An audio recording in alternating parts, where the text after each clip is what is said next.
और ये वही गाना है जो मैं कितनी बार तुम्हें गा गा के सुनाता भी था, तब तो बहुत अच्छा लगता क्या? था। 1 मिनट रुके, क्या वो सॉन्ग आपने गाया था? हाँ और क्या। हाँ, हम सुनते थे। वैसे अगर अभी तक आप लोग वो म्यूजिक सुनते हैं और अभी तक वो आपकी प्लेलिस्ट में है, इसका मतलब आप दोनों का प्यार वाकई कमाल था।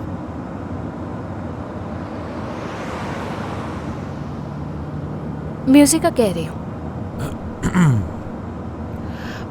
अच्छा बस करो, खामोश हो जाओ ताकि सॉन्ग एंजॉय कर सके।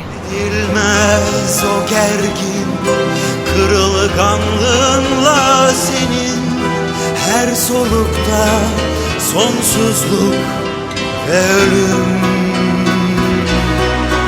Yaprak yaprak açtırırsın, ilk yaz nasıl açtırırsa ilk gülünü. हम सब साथ में कितने अच्छे लगते हैं ना? हाँ? Hünerli bir dokunuş. वैसे अगर आप चाहें तो एक दूसरे को एक और मौका दे सकते हैं। Yağmurun bile böyle küçük elleri yoktu. Bütün güllerden derin bir sesi var gözlerinin. तुम्हारे आने से नवाल खुश हो गए। मैं भी बहुत खुश हो गया था। हम दोनों को अब इसे परेशान नहीं करना चाहिए।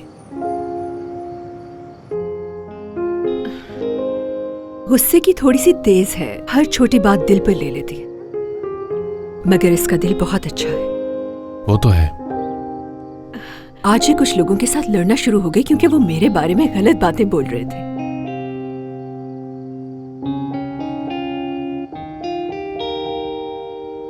तुम बहुत खूबसूरत हो, मालूम है।